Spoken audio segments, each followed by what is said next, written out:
Hello, hello, hello, hello. I am going to go ahead and pin this link. We are in Clubhouse. For anybody else who may be listening to this on a different platform, I'm going to pin the link to the top and then we are going to go ahead and get started.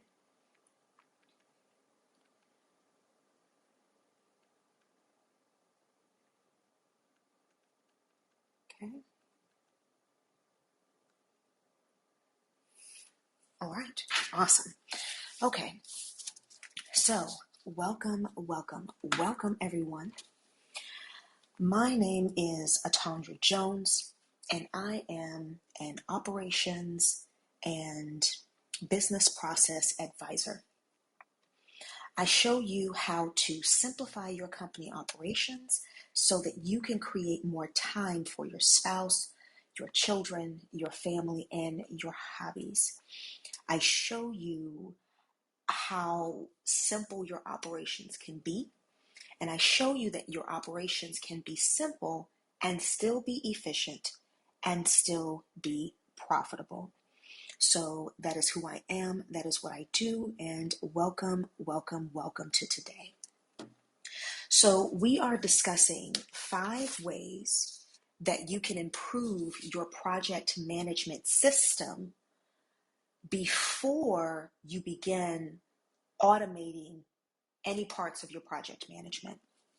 Okay, so before we get into that, I want to share with you how you can access all of this when the live session is over. So the replays are going to be available on Clubhouse. So you can find my Clubhouse profile at Atandra Jones. It's going to be available on my YouTube channel. It's going to be available on our podcast, which is called Train, Coach, Lead with Atandra Jones. And it's also going to be available on my IGTV at Atandra Jones. So that's where you'll be able to find the replays, either audio or video. Now, this session actually has detailed notes and a detailed checklist. And the way that you can get access to that is by being a part of our members only blog. So we do have a blog, but I do have it open only to members of our community. And so if you want the detailed notes and you want the checklist and everything that goes with what we're talking about today, you can text blog to 210-942-0548. Again, you'll text blog to 210-942-0548. Okay? If you are listening to this or looking at this on Clubhouse, that phone number is actually in my bio. And if you're looking at this anywhere else, the appropriate links will be available in the description. So let's get right to it. 5 ways to improve your project management system for your major projects before you begin automation. And the reason why I am very specific about this being done before you begin automation is because your automation is only going to be good as good as your process. Automation is the new toy. It's the new in thing right now. Everybody's talking about automation, automate your workflows, automate your processes, automation in your systems. But the reality is automation does not improve poor process. So if you take a poor process and then you automate that, you're going to cause even more frustration for yourself, for your clients, and for your team. So these are the things that you want to have in place before you add automation to your project management. And this is going to be specific to major projects. So I've got some examples of some major projects here. Switching CRMs. If you're going to create a new onboarding or training portal for your team, creating a 90-day omni-channel content marketing strategy, that's a pretty big project, launching a new product or service, implementing a project management tool, especially if you have a larger team, that's definitely going to be a bigger project. Building your corporate offices. So if you have been operating primarily online, or if you've been operating out of your home or in one particular area and you're looking to develop a corporate office somewhere else, that's going to be a pretty major project.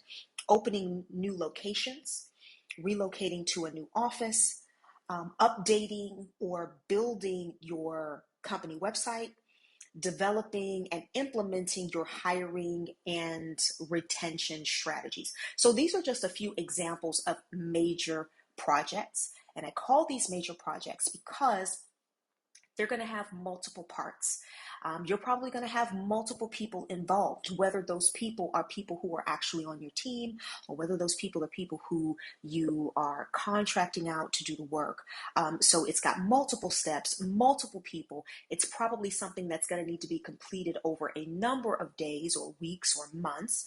And so you want to make sure that you have organized, streamlined processes in place so that everything can run as smoothly as possible, at least with regard to the things that you have control over, okay? So the first thing that you want to do, number one, is you want to create your project brief. Now, you can call this a project explanation. You can call this a project summary. You can call it a project brief. You can call it whatever you want to call it. You can add a completely different name to it, but you need something that outlines the specifics of this project. What is the purpose of the project? What is the end result that you're trying to get to? When does the project start? When do you expect for the project to be completed? Who owns the project? Who's going to be responsible for what, right? Do you have a project manager? Do you have an operations manager? Do you not have either? Are you the one who's going to be heading up the project? Are you going to be hiring other people? Who's going to own what as part of this project, right? Who are the stakeholders? And so there's a lot that you want to be sure of, because if you're bringing people in, here's the thing with contracting your work out, right? I think it's amazing to contract your work out, right? Because it means that you don't necessarily have to be responsible for hiring certain teams to do certain things for your company. I totally get that. But the people that you bring into your project can only do as good of a job as the clarity that you had when you gave them instructions on the project. So for example, if you need someone to build you a brand new website and you don't have a web development team and you don't plan on bringing on a web development team, so you're going to reach out to another company and have that company build your website.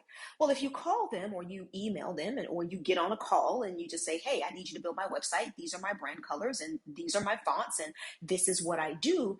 Well, then if you're not really clear about exactly what you want that website to do for you, if you're not exactly clear about the experience that you want your audience to have when they come to your website, if you're not clear about those kinds of things, then when the company turns in a website to you that's not to your liking, you really have to ask yourself, was I really clear about what my expectations were, or did I just kind of say, hey, build me a website and make it look really, really cool, and now I'm not happy about what I've gotten? So you want to have something that is easily accessible, something that you can pass off to whoever it is that's going to be doing whatever they're going to be doing in the project, and everybody understands their role and the purpose. On the checklist, I have some very specific items here that should be included in that summary, and you'll be able to get that if you join our members only blog. Okay, so number 2, after you've done your project summary, right, you know what the project is, dates, and all of those kinds of things, then the next thing you want to do is you want to create a process map, okay? So what do I mean when I say create a process map? A process map is a visual representation of the steps that need to be taken to do what it is that you want done. So the first thing you're going to do is you're going to list the steps that are going to be necessary to complete the project. Now, let me be clear about this part, right? If you're contracting something else out, so if you're having somebody build a website for you, then they are going to come up with the steps that are necessary to create your website, right? So that's sort of like an external kind of project, right? So you're going to contract somebody out, and then they're going to bring you back a product. So they would be the ones that would have that step-by-step process. But if it's something internal, for example, creating an omni-channel marketing strategy for the next 90 days, and you know that you've got these products that are coming out, or you've got these services that you really want to sell, and you've got a brand voice that you're trying to build, and you're trying to become an authority in a specific area, then you want to be very clear about how you want that done. And so what you want to do is you want to list those steps, step by step by step. Okay. This is where we start, and this is where we end. Okay. You're going to use those steps to create a process map, and you can do that. There's a lot of different software that you can use, a lot of different tools that you can use for that. And I've got those listed in the checklist as well. So you can kind of go through those and see which ones you're going to be most comfortable with.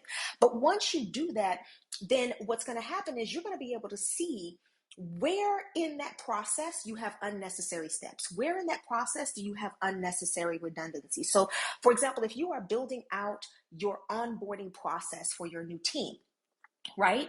Because, maybe your onboarding process is just something that you've been doing off of the top of your head, and now you're ready to scale, or you're getting bigger. And so now it's time to really get some things streamlined. Well, what you're going to find, or what you would find oftentimes, is that some of the steps that you have as a part of that process are unnecessary. Some of the steps actually cause more work. Some of those steps are manual, and they don't need to be manual. Some of those things need to be delegated. Some of those things can be contracted out. Some of those things can be automated with software. So you're going to be able to see where you've got some inefficiencies in that process. And then from there, you'll be able to identify those unnecessary steps. You can pull them out, make some changes, and then update the process map based on those requirements. Okay. Update the steps list. So the list of how it is that you get done, whatever it is you're getting done, and then you update the process map. So now you've got both a step-by-step as well as a visual representation of what it's going to take to get your project from A to Z. And then you're going to go through those steps, and you're going to determine what your project milestones are, right? So project milestones are going to be those major accomplishments.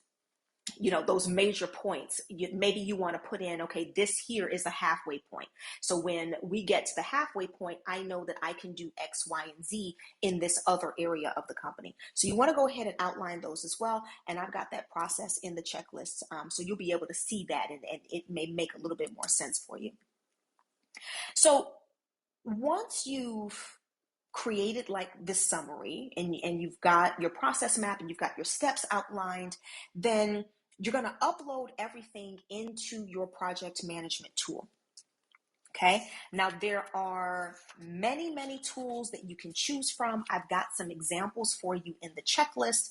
And we're going to have some conversation about this later, because one of the questions that I see asked a lot is, well, what project management tool is going to be best for me? And that's a completely different conversation. But I will say this, the project management tool that's going to be best for you is the one that you're actually going to use. And we'll get into that deeper in another session, but you definitely want to have something, a tool, some kind of a tool that you can upload all of this information to. So you're going to put that project brief or that project summary, you're going to upload that process map in there, as well as all of your step-by-step processes, all of the work that you have done up until this point. You're going to upload that into your project management tool. And why do you want to do that? You want to upload that into your project management tool so that you don't have to constantly repeat yourself for about what needs to be done, right? These are the steps. This is step 1 through 20. If I bring on one person, if there are 5 people working on this project, and I bring on the first person and I explain it to them, and I bring on the second person and I explain it to them, and I bring on the third person, it just creates, again, just that unnecessary redundancy, this unnecessary repeating of yourself. So if you put all of this into a tool, anybody who comes into your team can get access to that tool. They can go right in, and they know exactly what is theirs to do. Makes things super, super simple, and a lot easier for you as well. Okay. Now, when you upload it into your tool, you want to make sure that you set some project statuses. Some examples of statuses would be on track, at risk, or off track. Those are the three most common, but you want to have some kind of way of being able to identify how your project is doing. Okay. We're also going to have some conversations about this as well in another session, but a lot of times the additional status meetings, these multiple status meetings that people have in their companies with regard to their projects, a lot of times they're unnecessary. It's one of those things, and I joke about this all the time. It's like, okay, this could have been an email. Why am I taking an additional hour? If I'm working for you and I've got this major project on my plate and there are deadlines and there are things that need to be done, right?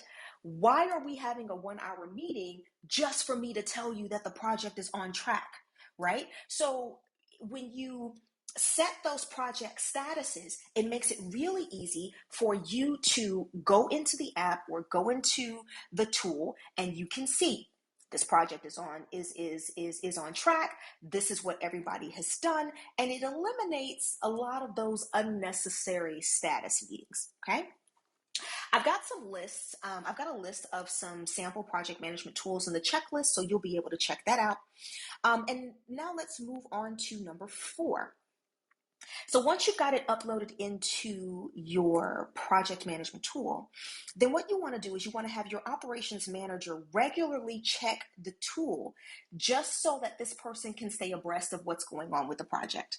Okay. And so again, if we go back to number 3, and part of that was setting those project statuses after you put it into the PM tool, then it makes it easy for your operations manager to be able to do that. Your operations manager or your project manager or your executive VA or whoever it is that you have working with you that's going to be heading up the project, it makes it really easy. And so when you reach out to that person and say, hey, how's everything going? They can quickly get back to you and say, you know what, everything's on track. Everything is looking good. It looks like we are, we're going to be hitting all of our deadlines, right? Like this project is going to get done on time.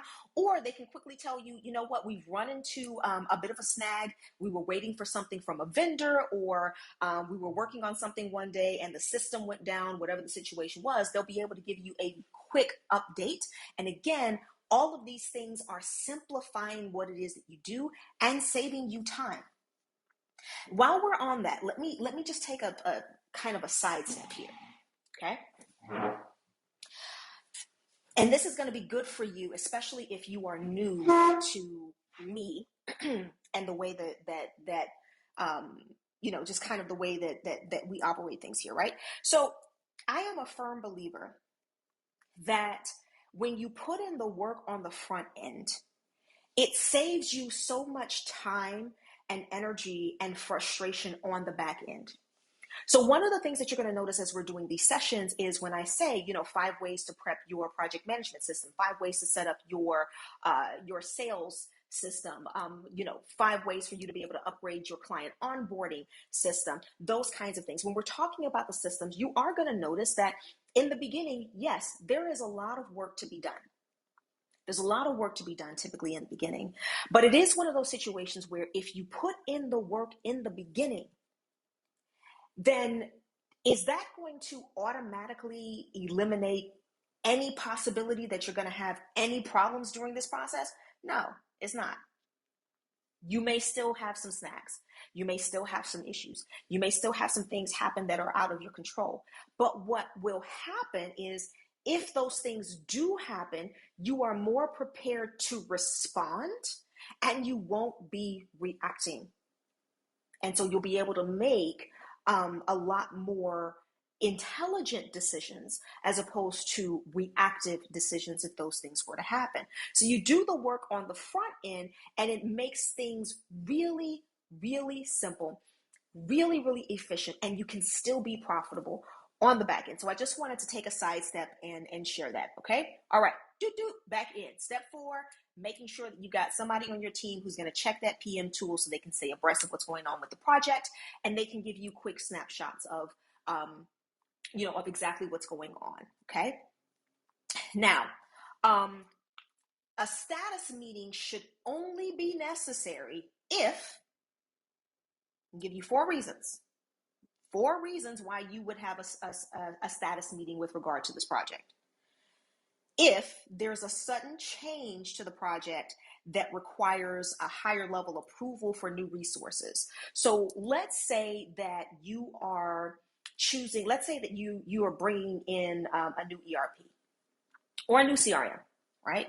That's going to depend, really on the size of your company, right? And let's say you did the sales call and they had 3 options. And one of the options was 1,500. The next option was 3,000, and then the highest level option was 11K. Okay. So let's say you come in and you listen to them, or you evaluate the tool, or whatever the situation may be. If you haven't listened to the first session where I talked about how to choose your CRM, you could actually apply that to how to choose your CRM, how to choose your ERP, how to choose your project management tool, how to choose your whatever. You could use that for how to choose any kinds of tools. But if you haven't listened to that one, you definitely want to go back and make sure that you grab that. And there's a checklist and detailed notes for that available in our members only blog too. But let's say, you evaluated it and you said, I'm going to go with the $3,000 option or the $3,500 option. And your team gets in and they go to work and they start migrating everything into the tool and they start setting up the workflows and all of these things. And then there's a major key to your process, right? Like this is a part of the process that is absolutely non-negotiable. However, they find out that feature is not available at the level that you purchased. And so in order for you to get that feature, you're going to have to get the enterprise plan that's 11K. Okay. That's a pretty big deal, right? That's a pretty big deal. And so,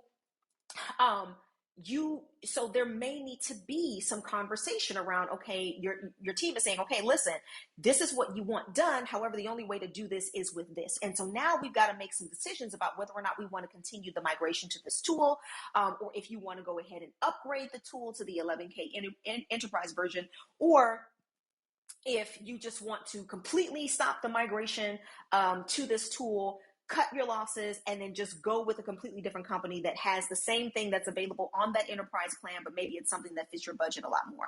So in that kind of a situation, yeah, you definitely want to have a status meeting because you've got to be the one who's going to write off on that decision. Okay, that's number one.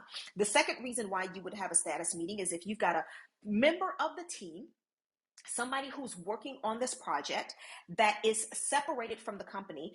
And at this point, there needs to be some discussion about whether or not you're going to reallocate your team resources, meaning you're going to take that person's responsibilities and maybe divide them up amongst some of the other people who are on the team. Or is this a situation where you need to kind of put the project on hold for right now so that you can hire and onboard and train a new team member? So there's got to be some conversation around that if something like that happens, okay? Reason number 3 why you would need a status meeting is if the project is at risk and that risk is not able to be mitigated without additional resources. So if you're really behind on your deadlines, and maybe one of the reasons why you're behind on your deadlines is because of a specific tool that you're using. So let me give you an example. Let's say that you're creating your 90-day omni-channel social media marketing strategy, right? And so part of this marketing strategy requires you to create different kinds of graphics, right? So your brand has got a certain aesthetic, you use certain pictures, and you're trying to set a certain image with those pictures, right? You're really particular about the photos and the images that you're using. And so maybe the tool that you have purchased or that you've invested in for them to be able to create that content, maybe it's clunky. Maybe they've got horrible support, right? Maybe the tool goes down all the time. And so your team is always running behind because every 3 days there's an issue with the tool. Could be a number of things. And so the project, that creating that marketing strategy is behind because that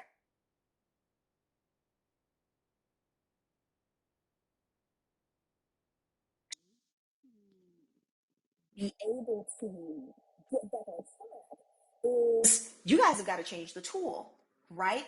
Or maybe you need to upgrade the tool, or whatever the situation may be, but there's something that is putting this project at risk, and that risk cannot be mitigated without additional resources. So that's a third reason. And then the fourth reason is if the project is completely off track. If you get a status report from your ops manager or your OBM or your executive VA, your right-hand person, whoever that person is going to be, and they say, listen, I don't know, I don't get it. You know, the project is completely off track. We're not only are we late on our deadlines, but we're not even going to meet, we're not even going to be able to get this done within 30 days of our timeline, of our desired timeline. Then at that point, you really want to sit down and have a status meeting and find out what is it that you all need that we don't have? What is it that's holding us up? What exactly is the issue here so that we can mitigate that and fix this and either get this project on track or maybe extend some of the deadlines, okay? So those should be the only 4 reasons why a status meeting would be necessary, okay?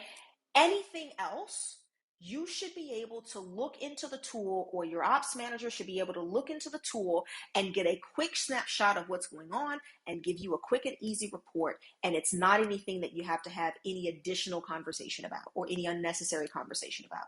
Okay? All right, so number 5. The last thing that you want to do, and this might be a little bit unusual, but the last thing that you want to do is you want to create a celebration schedule. Yes, create a celebration schedule. This means that you're going to celebrate all of the milestones, celebrate your project halfway point, celebrate your project completion. Now, when I say create a celebration schedule, I don't necessarily mean that you have to throw a party for every milestone. If you want to do that and you can totally do that, do it, right? If that's the kind of culture that you want to create, that's totally cool. But it could be something as simple as making sure that for every milestone, everybody on the team gets a personalized thank you. Or for every milestone, everybody on that team gets a personalized shout out amongst your, throughout your company. Or it could be something like, for every milestone, everybody gets a $10, card to the closest cafe, or $10 Starbucks card, but just something to show them that you are definitely appreciative of the work that they do.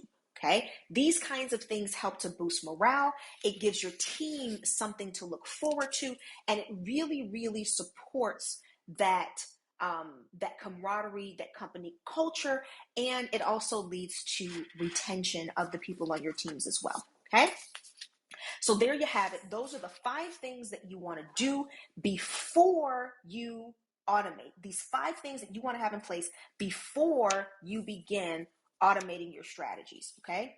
So that's creating your project brief, that's summary, creating a process map. So in order to create your process map, remember you need to have your step-by-step process outlined, and then you put it into the map.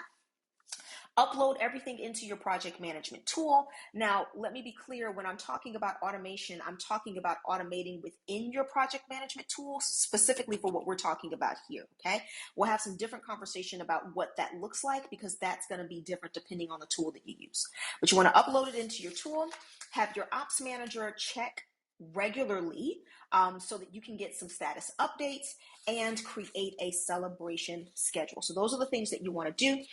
Again, if you want access to that checklist, I've got a really detailed, it's got like step-by-step, A, B, C, D, E, F, G. This is what you go through from start to finish.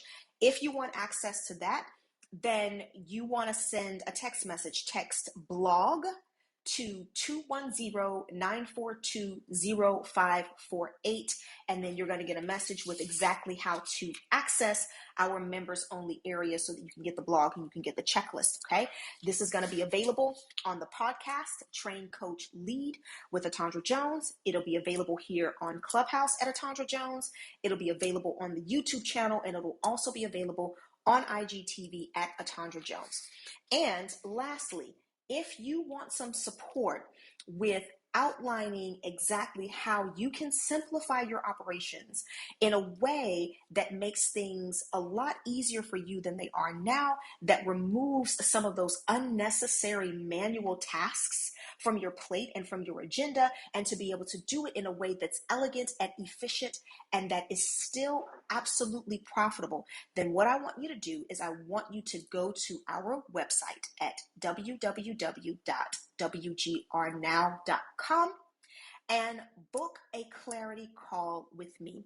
That website is going to be here, linked here on Clubhouse. It's going to be in the description on YouTube as well as on the podcast. So if wherever you're seeing this, you're going to be able to access this and hit that button and book a clarity call. But again, that website is www.wgrnow.com/clarity, CLARITY. Okay. Hope this was helpful. Like, share, subscribe, and I will talk to you tomorrow. Bye.